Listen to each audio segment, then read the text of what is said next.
السلام علیکم ورحمۃ اللہ وبرکاتہ نحمدہ صلی اللہ رسول الکریم اما بعد۔ ویڈیو شروع کرنے سے پہلے میں ایک چیز کلیئر کر دوں کہ بہت سے کمنٹ ہیں جن کا میں نے رپلائی نہیں دی ہوں۔ انشاءاللہ میں دھیرے دھیرے رپلائی دے دوں گی، اور بہت سے کمنٹس میرے کوئز کے پوسٹ پر ہیں، اس میں بھی میں نے رپلائی نہیں دی ہوں، پر انشاءاللہ دوں گی۔ آج کی ویڈیو بھی ایک رپلائی ہے۔ سوال ہے میرے پاس میرے ایک فالوور کا کہ مسجد میں داخل ہونے کے آداب بتائیے۔ تو جی، آج کی ویڈیو انہی کے لیے ہے۔ چینل میں نئے ہیں تو please subscribe and follow my channel. مسجد میں ایک مسلمان جب مسجد کی طرف جائے تو سکون اور وقار کے ساتھ جائے، اور وہ انگلیوں کو اپنی ایک دوسرے میں داخل نہ کرے، کیونکہ وہ اس وقت نماز کی حالت میں ہی ہوتا ہے۔ ابو داؤد کی ایک حدیث ہے، حدیث نمبر ہے 466۔ حضرت ابو ہریرہ رضی اللہ عنہ اس حدیث کے راوی ہیں۔ وہ روایت کرتے ہیں کہ رسول اللہ صلی اللہ علیہ وسلم نے فرمایا، اعوذ باللہ العظیم بوجہہ الکریم وسلطانہ القدیم من شیطان الرجیم۔ میں اللہ بزرگ و برتر اس ذات کی شریف اور اس کی قدیم بادشاہیت کے ذریعے شیطان الرجیم سے پناہ چاہتا ہوں۔ جب نماز کے لیے تکبیر کہہ دی جائے تو تم دوڑتے ہوئے نہ آؤ، بلکہ سکون و اطمینان سے آؤ۔ پس جتنی نماز جماعت سے پاؤ اسے پڑھ لو، جو فوت ہو جائے اسے پوری کر لو، اس لیے کہ تم میں سے کوئی شخص جب نماز کا قصد کرتا ہے تو وہ نماز ہی کی حالت میں ہوتا ہے۔ یہ بخاری اور مسلم کی حدیث ہے۔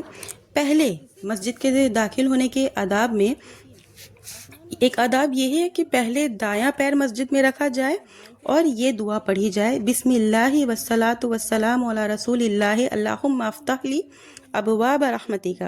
اور جب مسجد سے نکلے تو اپنا بایاں پیر جو ہے وہ نکالے پہلے، اور یہ دعا پڑھے، بسم اللہ والصلاۃ والسلام علی رسول اللہ اللہم انی اسألک من فضلک، یعنی کہ اللہ کے نام سے اللہ کے رسول پر درود و سلام نازل ہو۔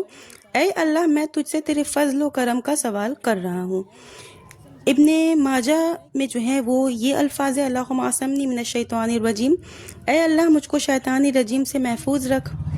جب مسجد میں داخل ہو تو مسجد میں موجود لوگوں کو سلام کرے، پھر 2 رکعت نماز تحیۃ المسجد پڑھیں، پھر اللہ کے ذکر میں مشغول ہو جائیں، اور جماعت کھڑی ہونے تک قرآن کی تلاوت یا نوافل یا اللہ کے ذکر میں مشغول رہیں۔ وہ پہلی صف میں امام کے دائیں جانب رہنے کی کوشش کریں۔ مسجد میں ضرورت مند شخص کبھی کبھی سو سکتا ہے، اگزامپل کے طور پر مسافر، فقیر جس کا کوئی ٹھکانہ نہ ہو، یا جو مسجد میں مستقل رہتے ہیں، اور قیلولہ کرنے کی جگہ بنانا مسجد کو یہ درست نہیں ہے، سوائے حالت اعتکاف وغیرہ میں۔ اور ایک چیز اور ضروری ہے کہ نماز پڑھنے والوں کو سلام کرنا۔ اگر آدمی ایسے شخص کے پاس سے گزرے جو نماز پڑھ رہا ہو تو مستحب یہ ہے کہ وہ اسے سلام کرے، اور نماز پڑھنے والا اس کو سلام کا جواب اشارے سے دے، چاہے انگلیوں سے اشارہ کرے یا ہاتھ سے یا سر سے، البتہ کلام نہ کرے۔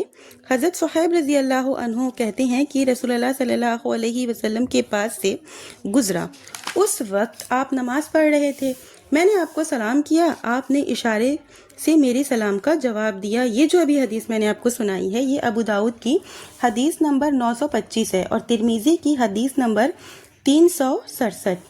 مسجد میں اپنے لیے جگہ خاص کرنا، سنت یہ ہے کہ آدمی مسجد آنے سے سبقت کرے۔ پس اگر اس نے اپنی جائے نماز بچھا رکھی ہے اور تاخیر سے پہنچا تو اس نے شریعت کی مخالفت 2 طریقوں سے کی، ایک تو وہ تاخیر سے پہنچا، اور دوسرا کہ اس سے پہلے آنے کا حکم دیا گیا ہے۔ دوسرا یہ کہ مسجد ایک حصہ اس نے غصب کر لیا اور دوسروں کو وہاں نماز پڑھنے سے روک دیا، جبکہ وہ اس سے پہلے وہاں آئے ہیں۔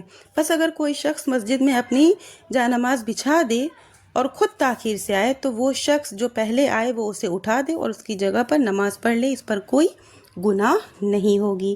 تو یہ تھے کچھ آداب مسجد میں جانے کے۔ آپ کو ویڈیو کیسی لگی مجھے کمنٹ میں ضرور بتائیے گا۔ آخر میں اللہ سے دعا ہے کہ اللہ ہم تمام مومن مسلمانوں کو کتاب و سنت پر چلنے کی توفیق